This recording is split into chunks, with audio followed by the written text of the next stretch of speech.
only important to me, but also important to people here in Lawrence, because I was involved in an issue out on Queens Road, as some of you may have read in the press. So there's a bill that's going to be before the local government committee this week that stands for a number of the things that I talked about when I used to be a member of the Lawrence City Commission. So higher education budget, we start the Board of Regent Schools budgets this week. Look forward to that and hearing from all of the folks there. And then in general government budget, we started budget hearings last week, starting to pass budgets out. We have about 27 of them to do over the next several weeks. So got a lot of numbers to do, and making sure that all the priorities are hit. So look forward to questions, and thank you again so much for inviting me today. Thank you.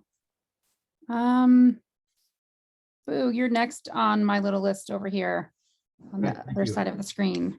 Well, as I said earlier, it's one of my favorite events of the year, so thanks for having us again. I'm starting my 8th year in the legislature, representing the 46th district, which is basically Lawrence, east of Iowa Street and south of the Turnpike and north of either 19th or 23rd, depending where you are. It's going to get a lot smaller next year because redistricting. We can talk more about that later. But I serve on the Corrections and Juvenile Justice Committee, where I'm ranking member, Judiciary, Federal and State Affairs, and I'm vice chair of the Rules Committee, which means I get to jump up and decide whether amendments are germane during our floor debates. My goal this year is damage control.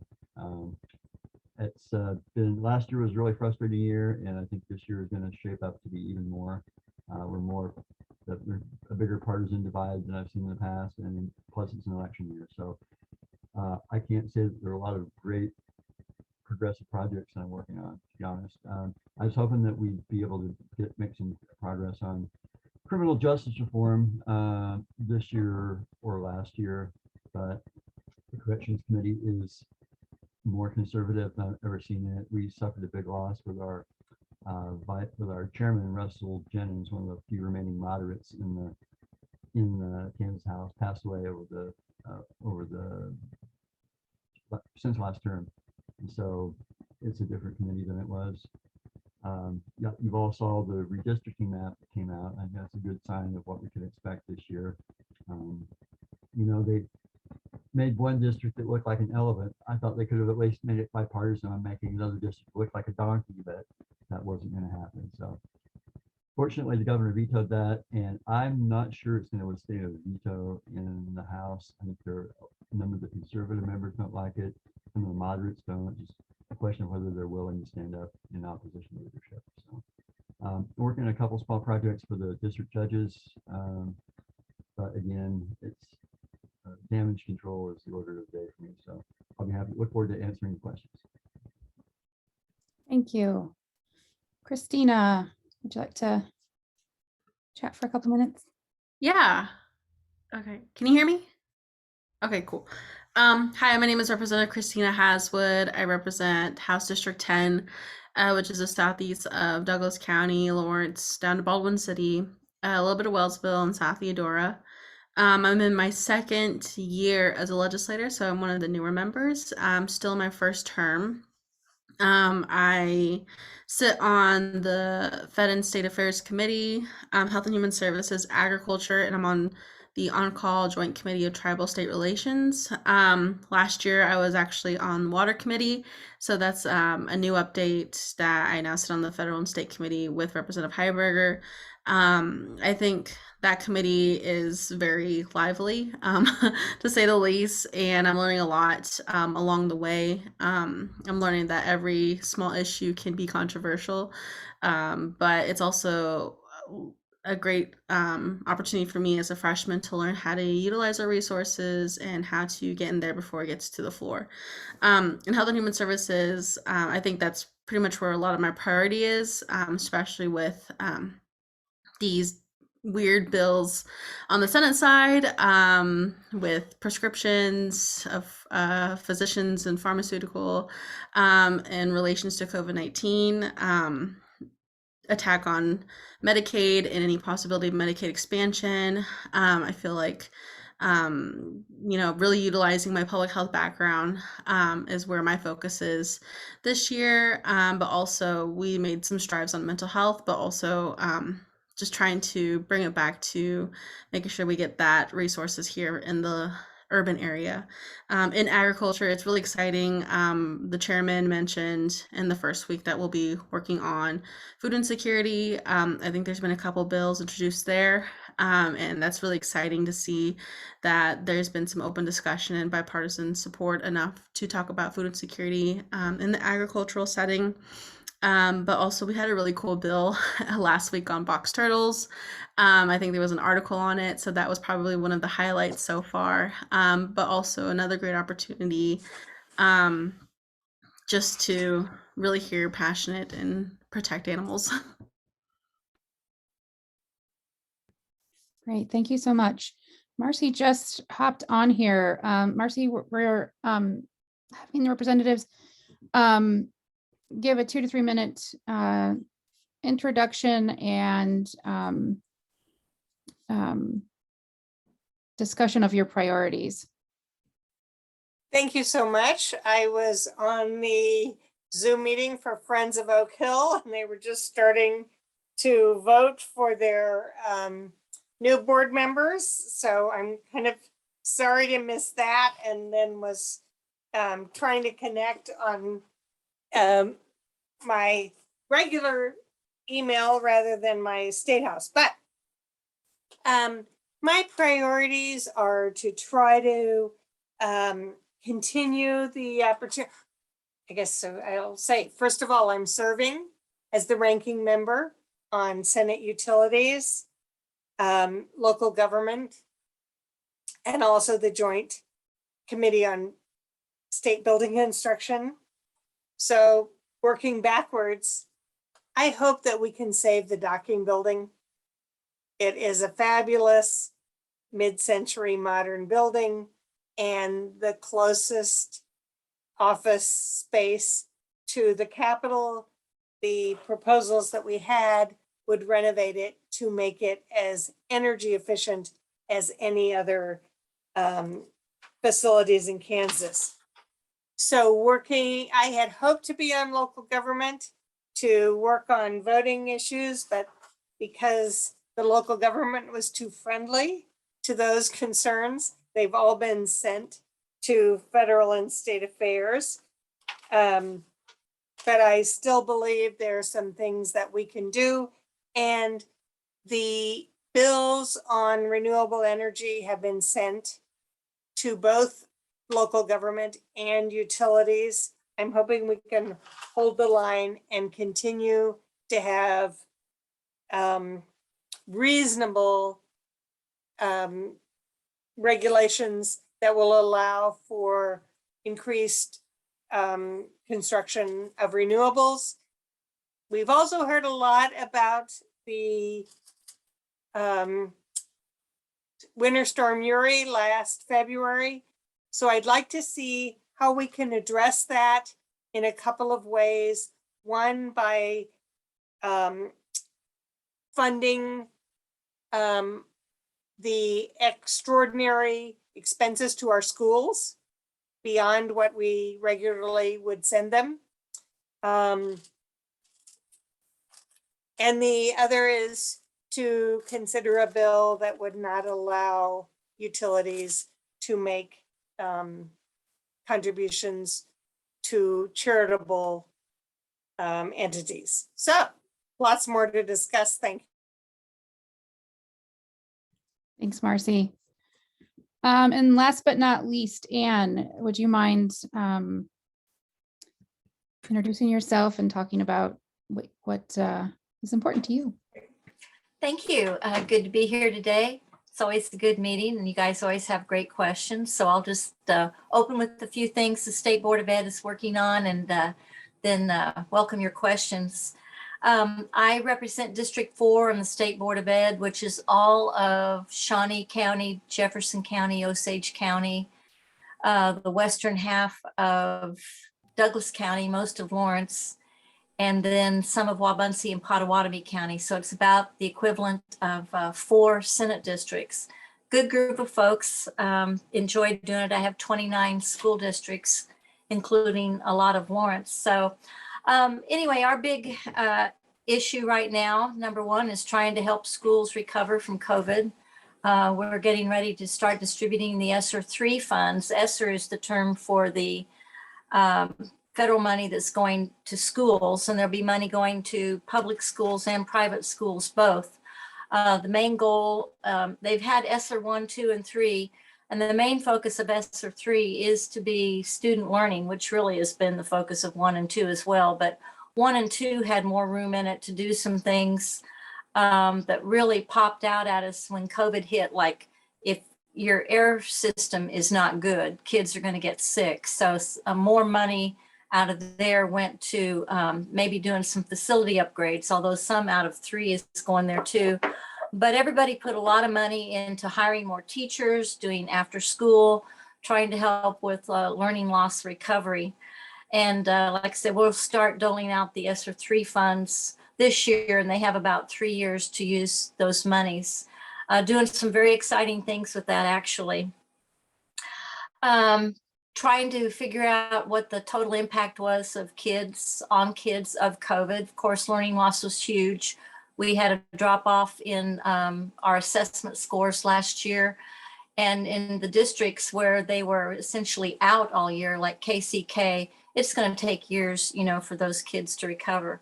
Right now, the big thing on our plates, trying to keep our arms around what's going on with the legislature, and it's getting real crazy over there, mostly in the House more than the Senate. I mean, the bills are really something to behold. The K-12 Budget Committee is really leading the charge on punishing public schools for whatever comes to the chairman's mind. She is a big proponent of more vouchers for private schools, continues to complain that public schools have failed kids and private schools are the answer. That first she started harping on critical race theory in schools, and that evidently didn't sell very well. So now she's harping on what she's changed her tune to critical pedagogy. But basically, she thinks if we just taught more math and science, that kids' mental health issues would go away. We know that's not going to happen. And also, she's trying to find some ways to remove funds from public schools. I haven't seen a bill on that yet. But, and I know Representative Penn plans to introduce some bills to restrict something. I'm not sure what. They've got to focus on diversity, equity, and inclusion efforts and social emotional learning. And we'll just see when that happens. They had a hearing on a bill last week that would restrict the use of surveys with students to determine their emotional and mental health.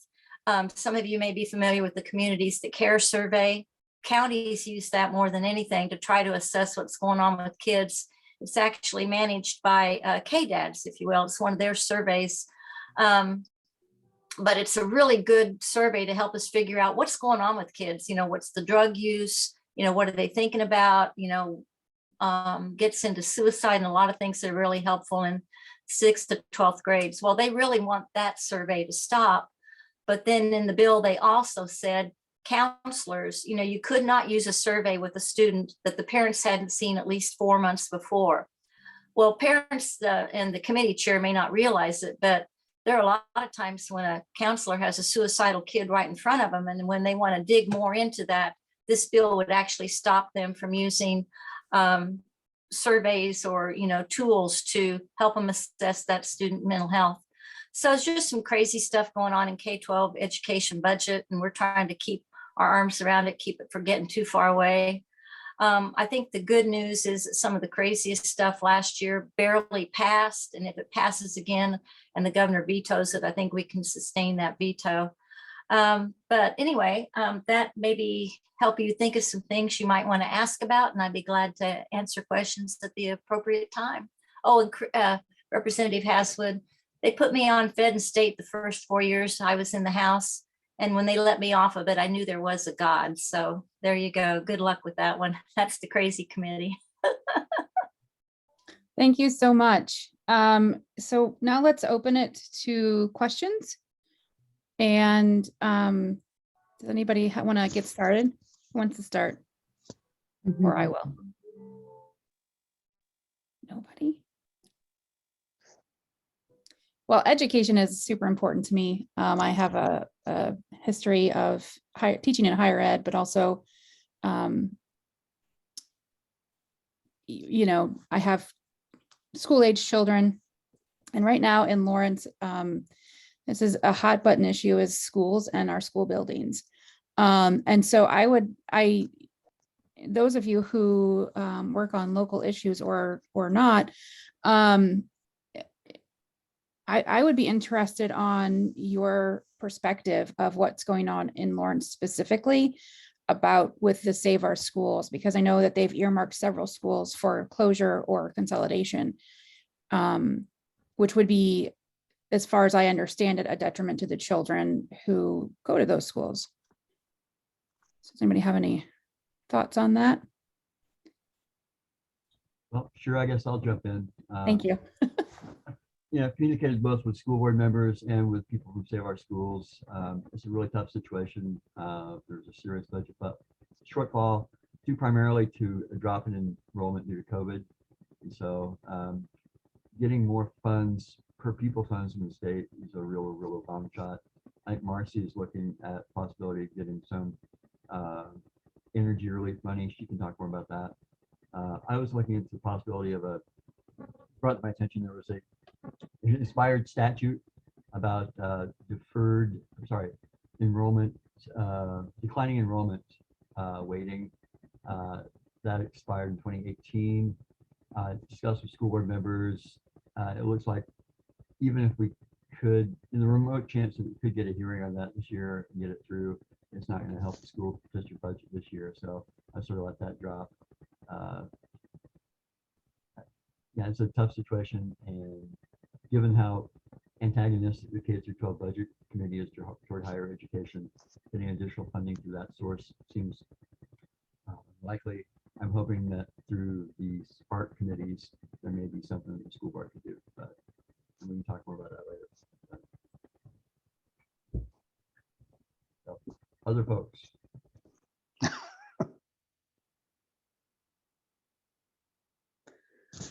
I'll go ahead. I've had the opportunity to talk to several of our school board members also, and as Representative Heiberger said, it is a tough situation, especially when it comes to additional funds right now. I think the big thing is that I'm speaking for myself. I'll do anything that I possibly can to be able to help, our board members in our local schools. I would hope that, we would only consider the actual closure of these schools as a pure last resort. But, I hope that we've looked at everything that we possibly can to before we get to that point. Like I say, I stand ready to help in any way I can. Thank you. I would like to ask a question for any of the legislators.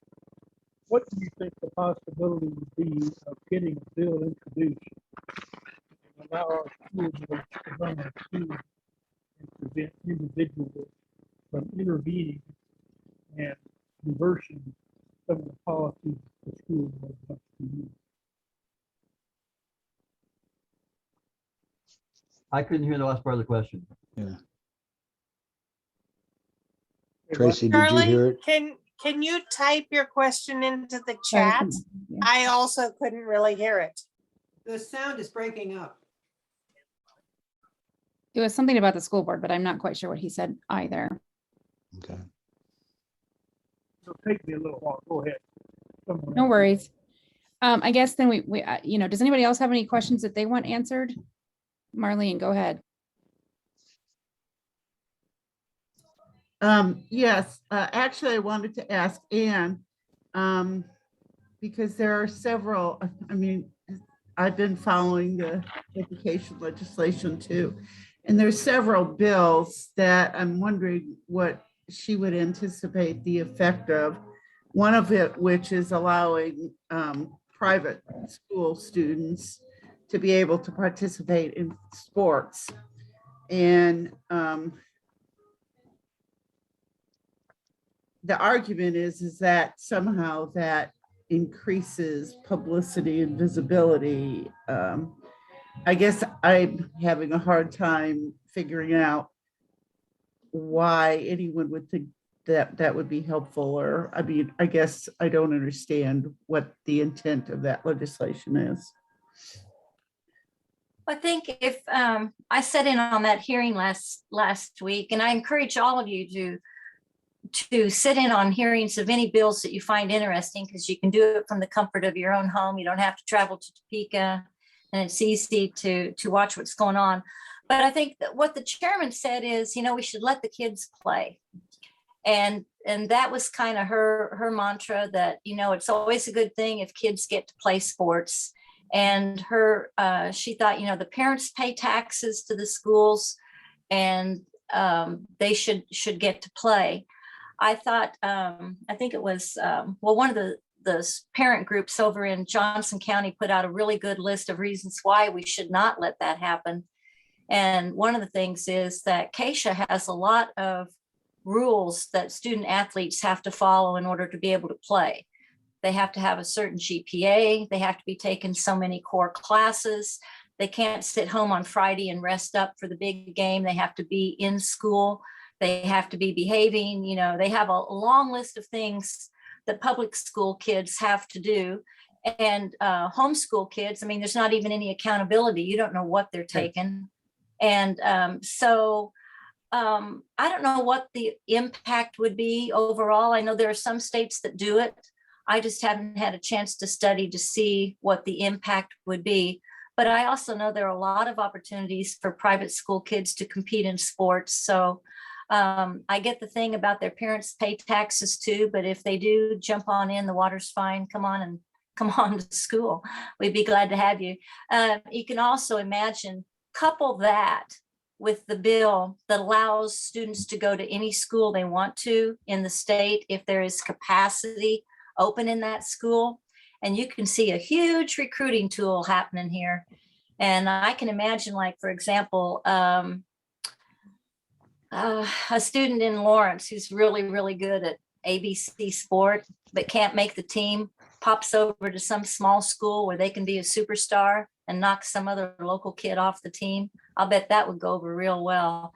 So anyway, it'll be interesting to see how folks vote on that. The other interesting thing was, I don't think there was a single proponent for it. If I remember right, I don't think there was a single proponent for that bill. It was just something I think the chair wanted. So she has said that, they put that ominous line in the calendar that says, consider bills that have been heard, so she could bring these things up at any time. But I'm not sure there's the appetite for that particular one. Well, I would hope not. I guess the other thing that concerns me when you mentioned that there were no proponents speaking, what I've been reading in the paper is that the chairs of these committees, whether it's voting rights, whether it's education, no matter what it is, really don't allow people to speak in opposition of any of the bills. It's just, is that true? I guess I would ask all of you guys, is that true? Yeah. Well, on the education bills in particular, the way they get around hearing the other side is to have an informational meeting where they can control who gets to speak, and they invite the people that they want to hear. And the other thing that the chair of K-12 budget did was she had a bill on the surveys that I mentioned. And she announced publicly that there would be just an informational hearing on a Tuesday. But the weekend before, I saw on Facebook the proponents of the bill of stopping these surveys, rounding up people to testify on Tuesday. And sure enough, early on Monday morning, she announced there would be a hearing when it was too late for opponents to get anything in. So a lot of game playing going on. I don't know what the rest of you, what has your experience been in your other committees? I haven't seen any restriction on opposition testimony in my committees, so not yet, anyway. I think in Health and Human Services, there's a lot of roundtables and that type of tactic. There's also been a recent bill, the Medicaid bill, that jeopardizes a lot of that. There was no proponents, so I've seen that happen where, you know, it seemed like there was no proponents besides the chairperson. So, but I would suggest that if you feel like, I mean, you still can submit testimony if you feel like you're running through walls of some sort. Like I'm more than happy to, you know, run that over to the committee assistant. But also another good way is to CC us on that, especially in the delegation, so we know that you submitted testimony. I know sometimes I ask someone for their opinion. They're like, "Oh, I submit testimony." I'm like, "Oh, can you send me your testimony just so I know that you're from our community, so we can help advocate on your behalf on that side as well." That's a good idea. Thank you. Mhm. I would have to say on my committees also, we haven't had a real problem. In fact, local government, Chairman Thompson is really good about making sure that both sides are heard, gives ample opportunity for everybody to be able to speak for and against bills.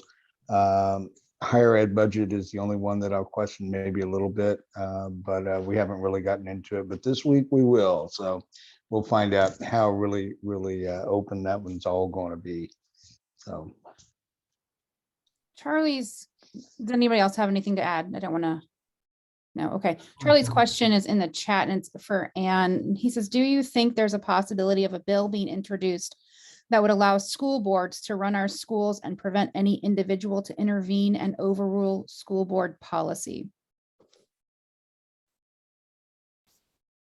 Well, you'd have to ask the legislators on that. I'm not sure what you mean by I'm not sure what the problem is. Would you read that question again? Maybe I could read that.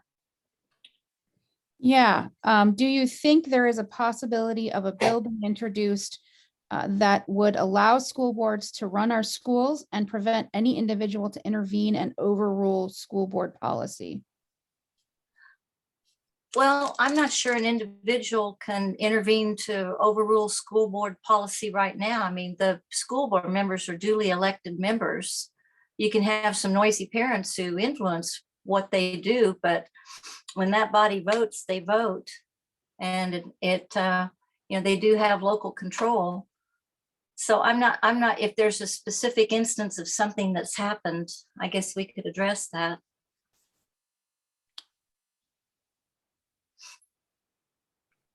I'm gonna pause on that. Senator Holland popped in here. Do you want to go ahead and introduce yourself and talk to us about your legislative priorities? Hey, yeah, good afternoon, State Senator Tom Holland. Sorry, I lost track of time. So I came in early on the deal. So basically, my legislative, I represent, by the way, the Kansas Senate 3rd District, which is basically the southern half of the city of Lawrence. I also represent the communities of Baldwin, Eudora, Northeast Lawrence, right across the river there. And then I have everything in Leavenworth County that is to the west of the cities of Leavenworth and Lansing. I am the ranking minority member on taxation, ranking minority member on commerce, ranking minority member on Joint Committee on Information Technology. Really, my priorities this year are supporting the good tax policies the government's been advocating. First of all, the the food tax, or basically getting rid of the state sales tax on food. I've also been working, also support the governor's position on basically the one-time income tax rebate that you've heard a little bit about. I also have been working for several years, a number of you know about a golden years homestead property tax freeze program for qualifying seniors and disabled veterans. I've actually talked directly with both the tax Senate chair, Chairwoman Tyson, and the House chair, Adam Smith. They both are interested in doing something. It seems like they're doing something on that this year. So we'll see where it goes. But make no mistake, when you look at our very healthy ending balances over $2 billion,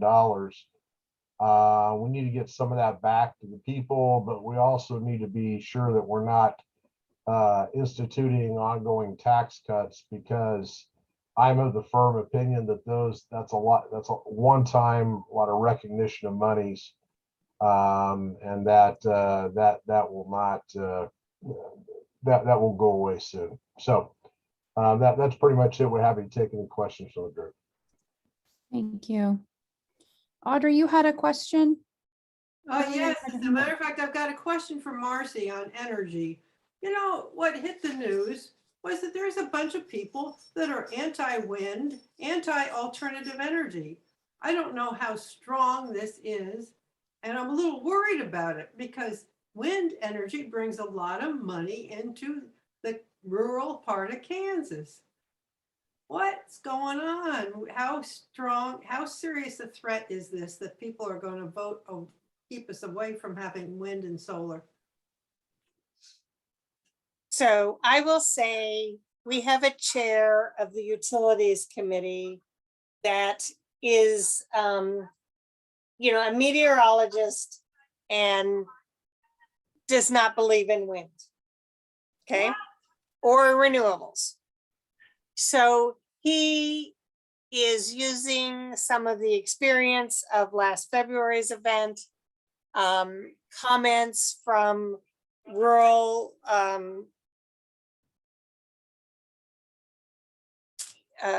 residents to say, this is not what we want to see. Problem with wind in some ways is the turbines were tall when we first started constructing them, 300 feet. Now they're 500 to 600 feet. There are some questions about how close you would like to live to that wind turbine. I know that there's some residents in Douglas County, when we're talking about installing solar, that are saying, why can't we do this in Western Kansas? Why do we have to do it in Douglas County and Johnson County? So we want to have that generation. There are some negative impacts on neighbors. How do we resolve that so that we can move forward? And my concern is that the bills that have been proposed are not written well, and they're just trying to create new ways to have contracts. That's not helpful. We have to say, what are the serious concerns? How do we address them? Also, we want to be sure that we're providing the energy that we need to use in Kansas and make that affordable. That is going to be investment in wind and solar. But we also have to respect the environment for people who just want to say, let's use Kansas to create that energy and ship it out of state. So there are some legitimate questions, and I would hope that our utilities committee could focus on those rather than just unreasonable proposals. Well, it's easy to be anti something, and obviously this is a bill, or they're considering anti wind and solar. What are they for? Are they for coal or oil or gas or geothermal? I mean, you got to have energy coming from someplace. Our chair is for nuclear, coal, and natural gas. Nuclear. Interestingly enough, the reports that we heard about the winter storm Uri saw that there were some reductions in coal because the coal froze. There were some reductions in natural gas because we couldn't deliver enough. And not in Kansas, but in Texas, I believe there were some reductions in nuclear. So we experienced reductions in all kinds of utilities. And so we need to be cognizant of what energy we're using and what's available. Thankfully, Kansas residents really reduced their demand, but particularly businesses reduced their demand when there was that concern. And that's one of the reasons that although we saw some temporary deliveries in natural gas, nothing was shut down and we did not see a blackout. Senator, if I could ask a question, follow-up question on the wind utility. Was there any discussion, or what is the discussion that in regards to land use and zoning as being a local issue when it comes to height and size and proximity of these generators to adjacent properties? So the only bills that we've heard so far have been regarding contracts or requirements to record leases with the Register of Deeds. But I think this coming week we'll see that first bill on setbacks. I want to make sure that we don't ask for different standards on wind energy or solar energy than we do for confined feeding operations.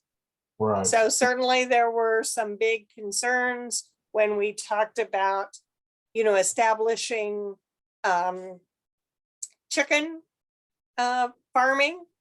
There are concerns about smells with confined feeding operations. I think we have to be consistent. And there's been a lot of pushback to say the setbacks for confined feeding operations are not from your property line, they're from your foundation on your house. So if we want setbacks on wind turbines from property lines, those should also apply to other environmental concerns. Well, I appreciate, you being there and talking about these things remaining uniform, because I think that that's the only way that's going to make it really probably happen. So I want to jump in on this real quick. Did you all see the editorial? I think it was in this morning's paper about that very issue. It was either this morning or yesterday's morning. So basically talking about how certain people, what they're calling them, big government conservatives.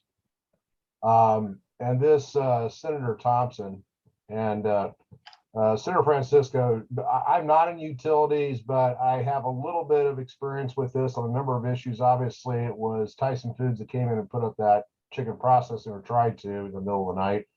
And then I also have I have this large solar panel development going on in the easternmost part of Douglas County in a rural area. And there's the group doing that is also talking to Western Johnson County farmers as well too. And so Senator Thompson evidently has been charging around talking to these people about the evils of doing this. I just find it really interesting when you look at Senator Thompson. Keep in mind, a lot of, he is funded in essence by Koch Industries and the State Chamber of Commerce. Obviously, they have a very vested interest in fossil fuels and industrial ag.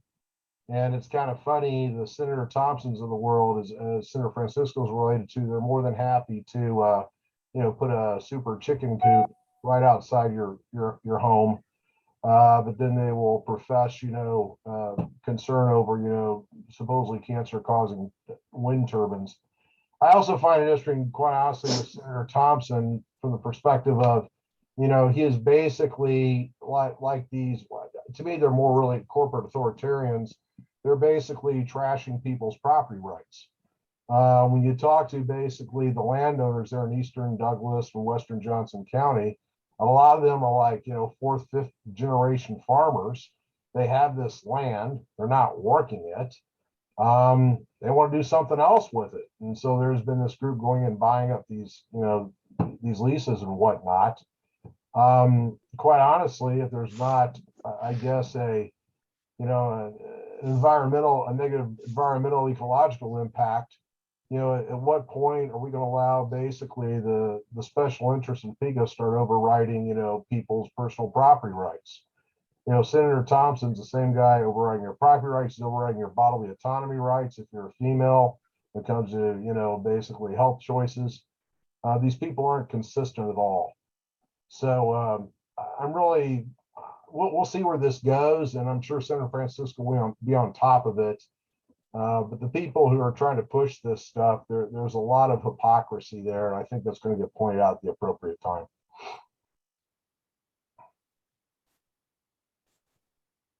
Thank you for that. That's actually really interesting. Anybody have another question? Oh, I've got another one, Tracy. Go for it. For anybody, water issues. I noticed in the governor's budget that there's money to fund water. But it seems to me that the problems have been getting people to cooperate and to actually come up with a plan. So is there any legislation or is there any discussion about or efforts to actually implement a water plan sometime soon? So we have a state water plan, and both the water office, there's a water congress, lots of people interested in this. And they've set out their proposals for funding. So the really good news this year is the governor has finally said, we have enough money in our budget to address those things that the water plan has been asking for. So some of that is riparian barriers, continued investments in trying to reduce fertilizer and silt from going into our rivers. But I'd be happy to share with you that state of water plan. The problem we have is we've appropriated more water rights than can be delivered. So as we transfer some irrigation rights to municipal rights, like there's a request currently going on from Hayes and Russell, there's a reduction in the amount of water that can be pumped to make sure that that's sustainable. Unfortunately, these are considered property rights at this point. So that's always a question, but there is a lot of reason for farmers and ranchers to try to work through their groundwater groups to address this, because they're recognizing if they don't conserve, there won't be water there for the future. I'd like to add that there's actually a House Water Committee.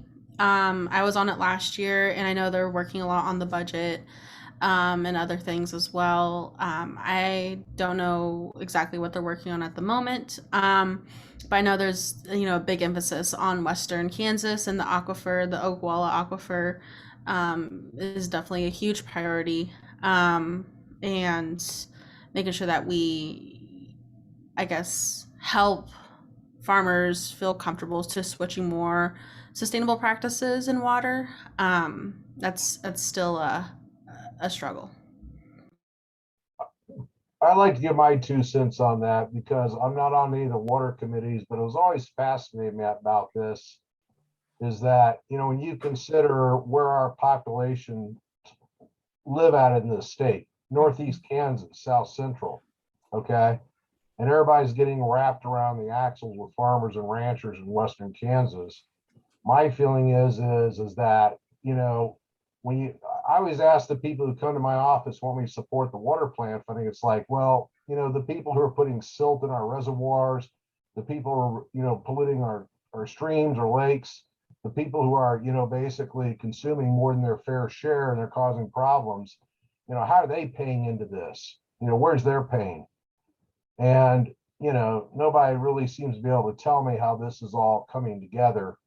And I think at some point, when we talk about a state water plan, I think it's imperative that Northeast Kansans worry about the water for Northeast Kansas.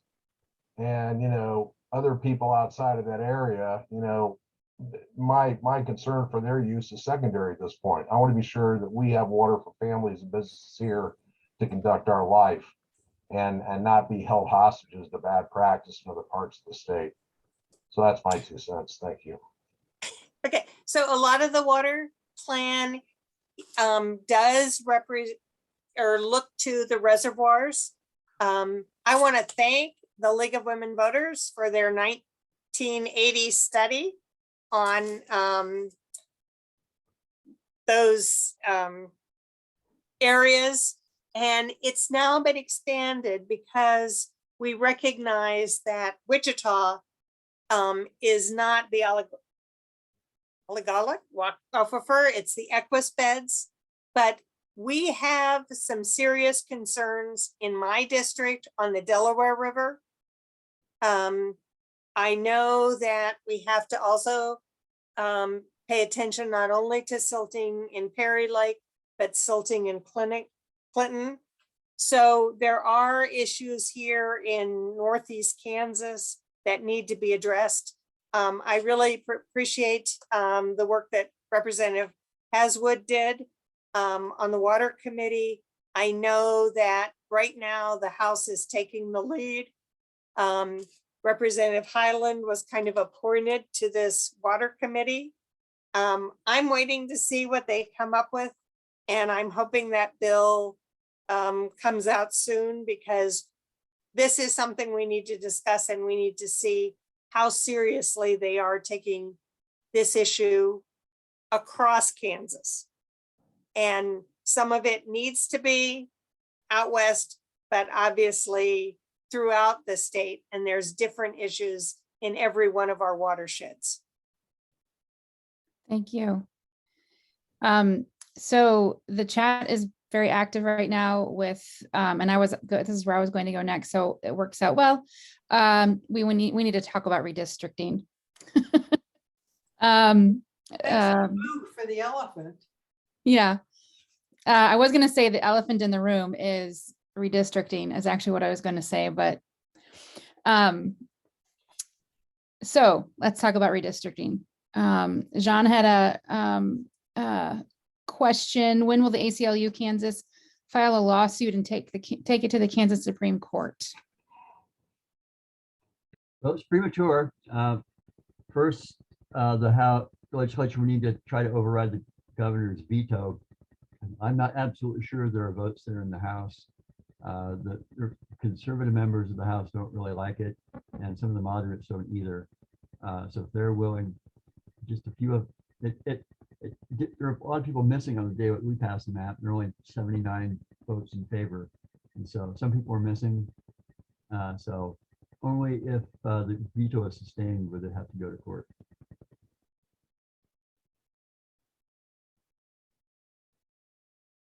There were some interesting maps offered in the Senate as alternatives. Certainly the one that was from the League of Women Voters from Kansas, but also one from a Republican senator who said, here's my map, we can keep every county whole. So I think if the House can help us, I'm not sure that the Senate can sustain the veto, but if the House can, there are clearly some other alternatives that look very interesting and don't separate communities in the same way. I also think we have to keep saying that our county clerk here in Douglas County asked specifically not to divide precincts if at all possible. So dividing 4 of those, including 2 townships in Kanwaka and Lecompton, was incredibly inappropriate. The staff for the majority leader came to me after our vote in the Senate, and when I had been complaining about those divisions in Douglas County, said, "Oh, now you know that your county clerk can redraw precincts." And I said, "Yes, but I don't think our county clerk can redraw townships." And that kind of stopped the end of the conversation, because I understand there are in this map not only those precincts and townships, but also individual properties. So once again, our county clerk's going to have to get those aerial maps to find out for a particular address, where's the barn and where's the residence. Yeah, part of the problem is they're fixated on making the districts exactly equal in population, which is just ridiculous. I mean, they're misreading a a court decision, I think, and I think there's a lot more flexibility than they're actually applying.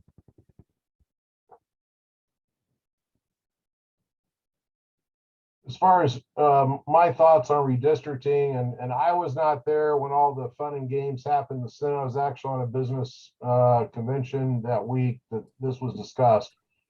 When you look at the makeup of the Senate leadership, the assistant majority leader, the majority leader, the Senate president, they're all from South Central Kansas. It's the home of Koch Industries. It's where a lot of our industrial ags have regional headquarters at. Okay, make no mistake, at least I believe our Senate is really controlled by industrial ag and fossil fuel interests. That map reflects the way those interests want to keep this state confined. We all know that by 2030, you're going to have 53% of the state's population in Northeast Kansas. It is asinine to split off Wyandotte County from Johnson. You have too much economic muscle there in Northeast. And to further add insult to injury, when they decide to get really cute and take Douglas County and split that in half, and really, we either tied to the big first, if you're in Lawrence, or you're tied to the second. Once again, those are both primarily industrial ag interests. For Douglas County to truly thrive and grow jobs and provide opportunities, we need congressional representatives that are tuned into developing Metro KC area. That's what KU is all about, with the hospital, all the tech things that it does. It's important that we be economically congressionally tied to Northeast Kansas. And so I think what you're going to see happen here is that if we don't get this fixed in the legislature, I really hope the House Republicans can come to bat, because you're going to see, I believe, as a result of this, you're going to see basically regional economic warfare, because you always have a part of the state coming to the legislature saying, I want this or I want that. And after a while, it's going to be, why? Once again, we have got to break up the power lock that Koch Industries has on this legislature. You look at their map, they left South Central one big nice piece. They want all their people together. That's where their interests are at. But to basically cleave Northeast Kansas in half the way they did, it's preposterous, and it's all power play. So I hope House Republicans, along with the Democrats, push back on that. Thank you. So how do we, go ahead, sorry. I wanted to add my concerns with the tribes. The first, on the Senate side, they completely split Kickapoo Reservation in half. And I don't know if that was, I don't think anything was a mistake. Everything's intentional when you're dealing with these maps. But it was just absolutely ridiculous just to see a community cultural of interest. All 4 tribes are on the same highway. And to have Prairie Band Potawatomi Nation now by itself in CD1. All the tribes, I think they're in CD2. It also brought into question, now Haskell Nations University is going to be in CD1. There's a lot of questions, and I know communication with the tribes, they didn't have any strong opinions, but you can't argue that it's a cultural community of interest. And it just reminded me how like the native vote in Arizona and the our presence around the country of getting us mobilized, maybe that's being taken into account. So I felt, I kind of took that one personally, but it's just not right. Is the ACLU aware of this?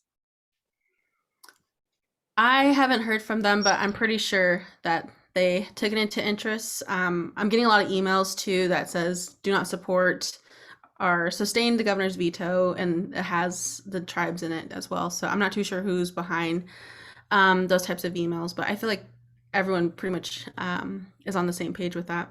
They should be informed if you're unsure. So thank you. some of what happened during the Senate discussion was laying out a case for a court case to making sure that we address those issues. And I was very pleased to address the concerns of having the tribes not just individually in one district, but connected through those districts. So there were people in the gallery taking notes. I think that they understand the seriousness of these concerns. And thank you for that. And I just want to mention when I was on the House floor, and I mentioned that it seemed like every time after I went up, people who proposed our new map was like, and it keeps the tribes together. So it was just kind of like how representation at the end of the day is so important. So I thank everyone for that support on that. I guess I'm also hopeful too, from a national DNC perspective on this, is that you've got Mark Elias, whatever his name is. I mean, he's running around constitutionally challenging these maps. And, obviously there's really a lot of concern about what happens if the US Congress, the House, falls in the hands of the Republicans. And so you think about what they're going to try here, basically to go from basically 3 Republicans and a Democrat, or basically a net of 2 Republicans, going to a gain of additional 2 Republicans. My guess is that nationally, if there are any sort of constitutional issues, I think you'll see an organization like Mr. Elias's jump in, and along with the ACLU, and challenge it if there is a chance of there being constitutional issues. I'll jump in next. I really believe, folks, that the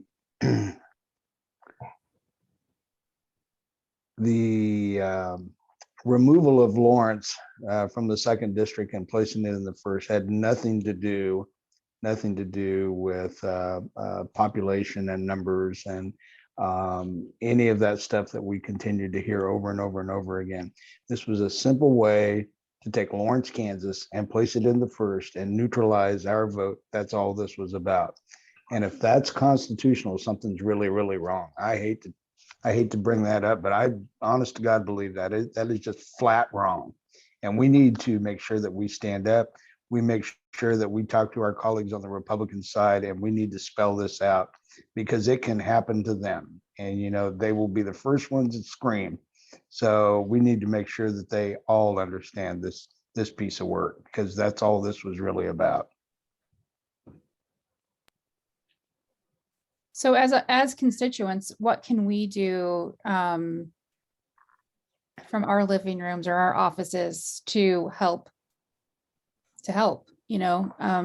If we are on the, and as a league as well, of course, but to help get the word out that that's not a, that these maps are occurring. And do we call representatives that that are not actually representing us, because clearly the folks who put that map forward were not representing those of us in Lawrence or Douglas County for that matter. So what can we do? I would suggest that we work through our local chambers of commerce, particularly local Republican businessmen and women, because they are the ones that would be in standing to file a lawsuit challenging this, if anybody. And believe me, they represent the economic stupidity of having Lawrence separate from Northeast Kansas. I mean, they appreciate, when you talk to, my guess is, and I'm not going to put it because I haven't talked about this, but you've got, Dave Hill down at Mid-America Bank in Baldwin. He's got operations in Lawrence. He's got in Wellsville. You've got all these area Republican business people. Okay. They have ties to Johnson County. They have ties to Leavenworth, Northeast. All right. They don't want to have a congressional rep that's from the big first. That rep's not going to care about what's going on here. They all know that. So I think it's imperative that we find a business person or group like that to bring legal suit, because that's what it takes to get people, the legislatures, attention, is to threaten them from a business perspective. I really appreciated the resident from Russell who wrote a letter to the Kansas City Star saying that he didn't think his senator or his representative should have voted for this map. So the other thing is, if you know anyone in a district that's represented by a Republican or representative or senator, ask them to vote against this map, because it is not a map that follows what we said we wanted, which was contiguous areas, keeping communities of interest together. So they're not going to listen too much to Lawrence. But the other thing that we can say is, hey, you cannot say that the redistricting committee listened to the testimony if you were there in August and heard our county clerk, Jamie Shue, with particular interests, and then just ignored that with your map. But just keep in mind, there's a reason why they did the congressional map first, is because they're threatening the Republican senators with, this is the map you will support, or we will come after you, and we will basically redistrict you out of your seats. But this goes back to my point of, this will really break down any sort of comedy going forward, because if we are stuck with this map congressionally, what is the impetus for a senator, a Democrat senator from one region, to work with any other senator now? It's just, what's in my interests? That's all this is going to devolve into. And I think when you consider rural Kansas is dying, industrial ag is dying, it doesn't pay to keep the lights on anymore. We have this inexorable movement to Northeast, and that's where the economic power is going to be. And I think it's just going to make for really more gridlock in the Senate. And so I still go back to, if we have Republican businessmen and women in this area to really complain about this, because we need to be part of Northeast Kansas to really have our voice heard. And Tom or Marcy, these are all great ideas, but time is kind of the essence, isn't it? Do you guys have a time when this is going to come back up? Leadership is going to say when they want to schedule another vote. But, the other interesting proposal in those redistricting hearings was to have 10 Senate districts form a congressional district. And so maybe we should say there is reason to turn around this order of things. Now, leadership is not going to go for that, but we should at least have that discussion.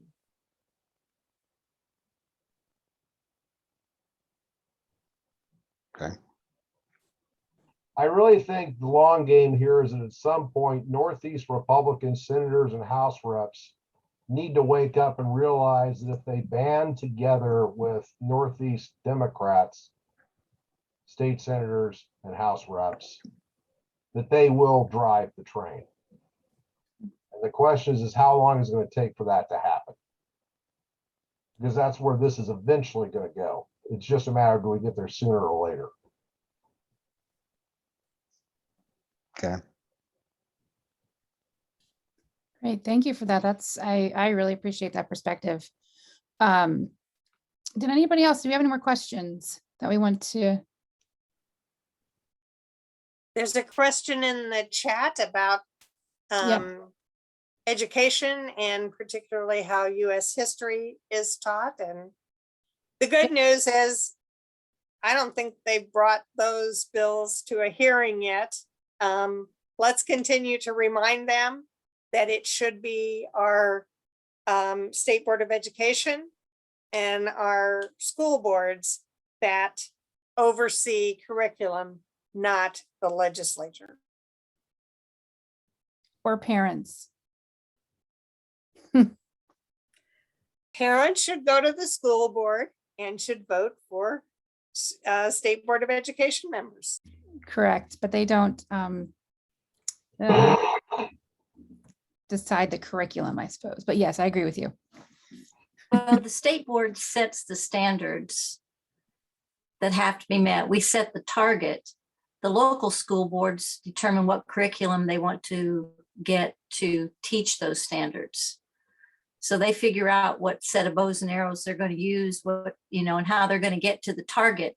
We give them the target and then we measure whether or not they got there. And that's our job by the Constitution. It's not the job of the legislature to set the graduation requirements or the curriculum. That's why I said the K-12 budget chair has kind of, changed her tune a little bit. She stopped talking about critical race theory and now has moved on to critical pedagogy, she calls it, which is kind of an umbrella thing for anything she doesn't like, that she can use to drive a wedge and create an atmosphere where there'll be more of an appetite for money for private schools. But I'm just, that barely passed last year. And I'm not sure to pass this year. I mean, I don't think they can override governor's veto should that land on her desk, but we'll see. Like I said, Representative Penn was the one saying he was going to file these bills and he hasn't done it yet. So we'll see. He did say he kind of tipped his hand when he was on the Hannity show, talking about what a great job Youngkin did winning in Virginia and driving a wedge between the voters, the parents, and the schools, getting yourself in there like, I'm the hero, I'm the one fighting for your kids. And he thought that would be a great way to win in 2022. So that's really what it's all about. Well, tomorrow will be the last day that he can file those, or he can request those bill drafts, so we'll see. Yeah, we'll see what he does. Well, he can put it through an exempt committee anytime. So, I mean, it's committee bills, so. Well, That's a mischief till the House has been pretty restrictive about that. They've been, Speaker has been pretty consistent on limiting bills to their appropriate committees, so. There's another question in the chat. Do you have comments on the coming voter/election bills?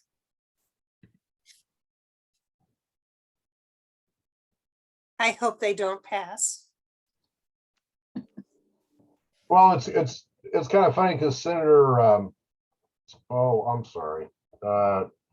Senator Francisco helped me out here, the fellow out of Southeast Kansas. He was just quoted in the paper today talking about, I think he has some bills he's talking about introducing to limit access to voter mail or something like that. This is Hildebrand, right? Hildebrand. Yeah, so he's in the paper for that.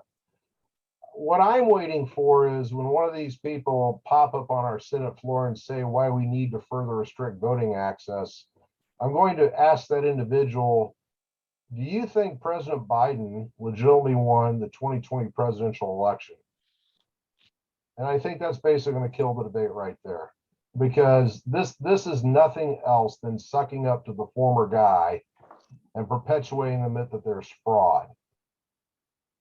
And I think with what you're seeing at the January 6th committee, I think some of the steam off this stuff is really going to start to fall off. So we'll see where this goes. But that's really all this is about, is sucking up to the former guy. And I think we can start, effectively burying that with some pointed questions on the carrier's bills and his or her thoughts. Well, we didn't stop it last year. Last year, they voted to make all of the candidates a criminal with a felony if you deliver one mail-in ballot for a neighbor to the election office. You can become a felon. And if you deliver more than 10 and you're not a candidate, it's a misdemeanor. And even when the governor vetoed it, all those moderate Republicans who aren't worth a bucket of warm spit voted to, override the veto. And I think they're prepared to do it again. They want to make sure Democrats don't win again in Kansas. And now that bill, that it would, he had one that moves the date when your mail-in ballots have to be in the election office from the Friday after the election to 7 o'clock on Tuesday night. And then another one that says you can't use a drop box. You have to put it in the US mail. So there'll be even more of them arrive late and get thrown out. And I think they're fully ready to pass it like they did last year. I hope I'm wrong. But I've written to I have 3 moderate Republican legislators here in Shawnee County, and they toe the line. Every one of them voted for that congressional map. Every one of them voted for those bad bills last year and voted to override the governor's veto. I don't see them changing on that. Do you guys see anything in the moderate Republicans that makes you think they're going to do anything different this year? I don't. think, no. I was really gonna don't. say, Yeah, I don't the know. most interesting individual in the Senate is a conservative Republican, Senator Pyle. And he has actually stood up against certainly the map and some other things. And I hope he can take some of his conservative colleagues along with him.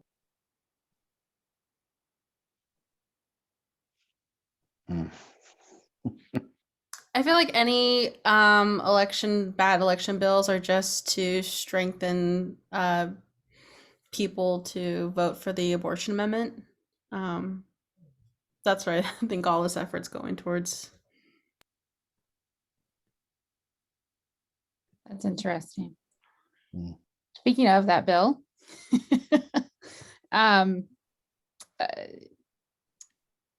Seal, I'm going to put you on the spot. Do you mind mentioning what the position of the league is, the state league is on the amendment in August?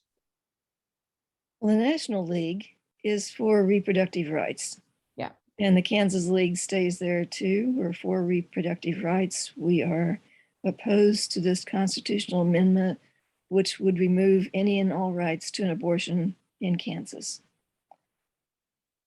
So if any of you folks from the legislature want to talk about this coming up, that'd be great too. Well, I think the legislature's dug in. I mean, the legislature, we're done with it. I really think as far as I think it's time for the league, Planned Parenthood, women who are really concerned about this, anybody who's concerned about losing your reproductive freedoms, your ability to have bodily autonomy. I think it's you to get out there. You need to talk to your fellow Kansans about this, because I think something has gone out recently with the U.S. Supreme Court that is reminding people how perilously close we are to losing Roe. And so I think the timing and the situation's in your favor. It's time to get out there and work with these groups and educate Kansans about really what's at stake here. Because I think you got a chance to beat it. I really do. But you're gonna have to get out and work. What do you think is the most effective message for those who might not understand the risk to this amendment? You can't trust your legislative representatives. So this amendment doesn't do away with access to abortion, but it gives the control to the legislature. Right. And the legislature is not always in your, in your court. The Well, it does- legislature has a lot of other, there are some legislators that would rather be reelected than help women obtain their rights as citizens in Kansas. There are It more does than make clear, though, that there is no right to an abortion, right? I mean, I think that's the message. This amendment, if it passes, means women do have no right to an abortion in Kansas. Right. He removes that from the Constitution. It means the Right. legislature can take it away. It means the legislature can take it away. And the Right. legislature is not taking any action on abortion now because they want you to think, it's not a problem. Right. But absolutely it is. Absolutely. These people who want to get reelected and can't do it on the basis of helping you with your health care or helping you with your taxes, like on food, or helping you with economic development, are going to do it by saying, vote for me because I'll pass yet one more restriction on abortion. Well, and this really shows how extreme, the Republican Party is. I mean, if I don't know of a single pro-choice Republican we have in the legislature anymore. Now, some will act like they're sympathetic, but they vote for this stuff all the time. I mean, is anybody else out there aware of one? I mean, we had a couple, maybe, I think, rural House members, a couple guys, but I think they actually retired last cycle. I'm not aware of anybody in the Republican Party who would stab and say, I'm pro-choice. I remember, yeah, I remember I don't know of that any. in 2013 under Brownback, a bill was passed and a statute created then that says life begins at conception. And so wouldn't that also give way to banning a lot of contraceptives in Kansas? Oh, this is just the beginning. If they get rid of Roe, what they're going to do is basically get rid of contraceptives. They'll probably, once again, go after homosexuality. I mean, it's Katie bar the door, because this really isn't about, quote unquote, the sanctity of life. This is about the complete destruction of bodily autonomy. That's all this is. If you're an authoritarian, you love this stuff. Just bodily autonomy for women. Yeah, it doesn't. Bodily autonomy for men will remain. Well, time for vaccination. Men may have the say over what a woman can or cannot do with her body. And hi, this is Kay. I'm wondering, I have heard so much over this last year about medical issues associated with needing to have an abortion because of the health and welfare of the woman. And that means women that have had children, women that of all types of situations, that it's a medical issue. In most cases, there are some extenuating circumstances, and it seems like that has never talked about. When you listen to anti-abortion people, they're talking about, well, they can just choose to get rid of, have an abortion, and they use that as birth control. I think there's so many different misperceptions about the health and the welfare of a woman that message doesn't get out. Well, Okay, real quick, Never. I'm sorry, I'm going to interject. There's a lot of folks who've had one or two times to speak on this, and I'd like to get one in. So I want to take a little bit of the white centeredness on this topic out of the room, because it is very white centered. And we're not looking at the historical disenfranchisement of reproductive rights on this topic. And by using the word reproductive rights, we keep it white centered. Black and Indigenous and people of color, as well as our LGBTQ community that deals with reproductive justice, we've never been included in the conversation around reproductive rights. And I think that's why there's certain groups that struggle with getting information and mobilizing around the amendment that's on the primary ballot. So you have to look at it in two ways. There's reproductive rights that speaks to one's access to an abortion and the right to an abortion, but you also have to look at the justice piece, which is what Kay spoke to and what Senator Holland spoke to as well, as far as the access to resources. Black and Indigenous women and those who identify as women have never been able to have equitable access to resources around reproductive health care, whether that's an abortion, whether that's contraceptive, whether that's even a clinic. And so that's where the messaging has been so chaotic.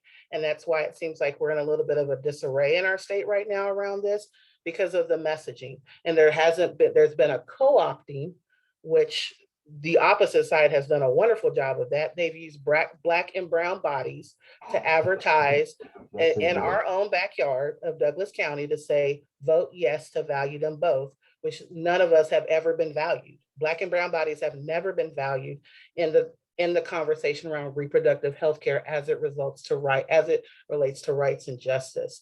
So we have to understand that this is not just about the right to an abortion on paper as well as in Constitution, but the justice of what it means to have that right to a form of health care. And once we look at this as less of a co-op advocacy look as well, but more as a collaborative, then we'll be able to talk about it. No one in my community needs to hear that, oh, this is the Constitution says. What I need to go to them and tell them is that there's a bunch of old ass white men, and excuse my language, up in Topeka that want to tell you what you can and cannot do with your body. And if you vote yes, are you registered to vote yes? Have you been disenfranchised to register to vote yes on this? You are giving them that authority. But if I get you registered and I remind you to vote in August, which I know that is an odd time for you to vote because you probably haven't voted during that time, but I need you to vote in August to vote no on this, because I don't want you to feel like somebody that does not have your best interest in mind about your body's access to healthcare. That's what the messaging has to be around, or at least that's one start of it. But even in us talking about this, we're talking about it in a very white, female-centric way, and we have to get out of that. And So, Amber, I'm sorry. I'm so glad that you brought all of that up because it is a healthcare issue, access, certainly. And maybe we need to get you on a podcast and then just circulate that podcast all over the place, because what you just said was wonderful. And, we just need to get that message out as a league. And there are women that are trying to do this work. I know you don't see that presence here in Kansas because oftentimes there's been groups who have co-opted. I love Planned Parenthood. I love Rachel Sweet, but they've co-opted that message from Black and brown bodies. So there are organizations in Missouri who are trying to get into Kansas because they see what's going on and they don't want what's happening in Texas to happen here. And they're trying to inform, because trust me, Black women around healthcare and maternal and child health, we know what's going on. Right. We're creating our own table because, and I'm not saying us here, league, but the leagues and the Planned Parenthoods of the world and the Democratic parties of the world, I'm just going to tap hands here for a little bit, have co-opted the message to make it about rights. And it's about more than rights. It's an injustice in our healthcare. Thanks, Amber. Maybe we could clip out your statement about old ass white guys in Topeka trying to control our bodies and make that into a Facebook post. Amber, if I could share this with you, I think one of the most disgusting statements that was made is that the person, and Senator Francisco can correct me if I'm wrong, I will not name this Republican senator's name, but she was carrying that bill. And when she closed, she made the statement, and Senator, correct me if I'm wrong, but the statement she made is that abortion is worse than slavery. This is the hyperbolic crap that authoritarians are using. And I got the same damn message from an email from some white attorney out of Olathe imploring me to support that. And he made the same statement.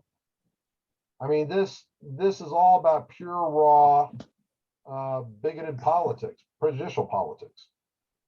The other comment I want to make just real quick is that, somebody talk about a woman need to get an abortion, for medical reason. And because I have, let's just put it this way. I don't want to talk about their personal histories, but there's young women who have babies, they have miscarriages. They need some of these procedures that have been outlawed. And I think that was one of the reasons as far as why you saw that most recent that court case where the appellate court and Boog, Marks, you'll know the details, but basically they overturned that one abortion law because you had women who were having miscarriages. They needed like the DNC procedures wherever they're being outlawed. And they were, it's like they need that. So I'll just stop with that. But Amber, thank you for sharing that. And please let us know how we can be most effective on getting that message out there to make reproductive justice available for all. I will, very much so. I think one of the things that hurt was when I saw, and this is just me speaking, Amber, to see a press conference called and to have individuals, primarily women, parade Black and brown bodies as their mascot for their agenda. The fact that there was no uproar about that in particular deflated me.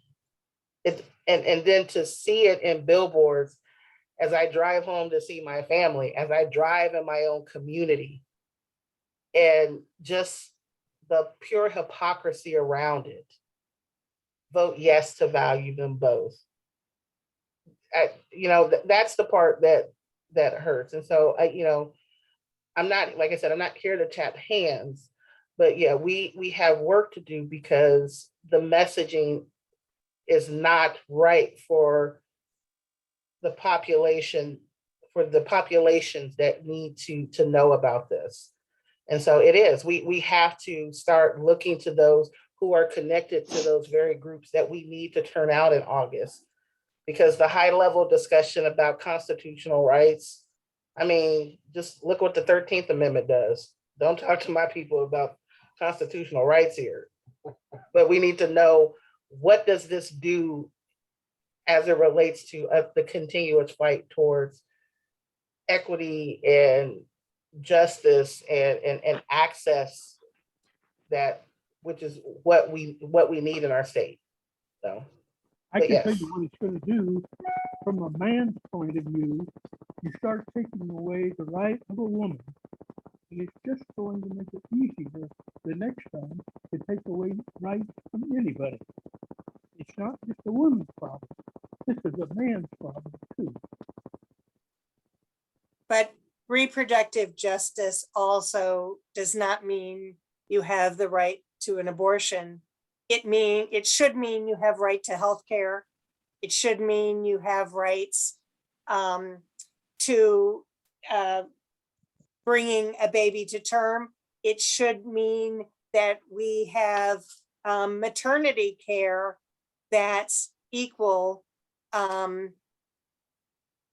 provide that. So the concern that I have is that the individuals who are proposing to value them both are the individuals who are preventing Medicaid expansion in Kansas. I just So, want to, oh, go ahead. yeah. Representative Haslam. Yeah, I echo Amber's words. It's I'm really disappointed in a lot of our organizations that haven't gotten mobilized, haven't gotten messaging. I feel like everyone is just kind of looking at each other and saying, what are you going to do? What are you going to do? I think such as League of Women Voters, you can have a nonpartisan messaging and make this more of a people's issue than a partisan messaging that you have the opportunity to. I think it's being one of the few Indigenous folks. I really need help with a lot of this stuff. I get stretched too thin and I get asked, what are you going to be doing on the reservations? Well, I don't represent the reservations. I am a voice, but I think I'm pretty disappointed in a lot of these organizations that are supposed to be helping us. I feel like there's not enough messaging. The billboard's already up. The money's already coming in on the other side of the conversation. So I would ask for everyone to step up on that. That's a great point to stop. Everybody needs to step up on this issue. That's perfect. Thank you all for being here. Thank you, Representative Amix. Thank you, Representative Heiberger, Representative Hasswood, Senator Francisco, Senator Holland, and Ann Ma. Thank you guys all for being here and taking this time out of your Sunday and sharing your thoughts with us and having some really great discussion.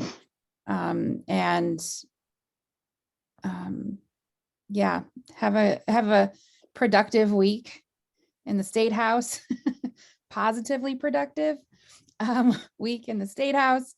And, I think the League will continue to look forward to what you are all doing. So thank you very much. Thank you. Everybody have a Thanks, great night. everyone. Have a good evening. Bye-bye. Thank you. Thank you.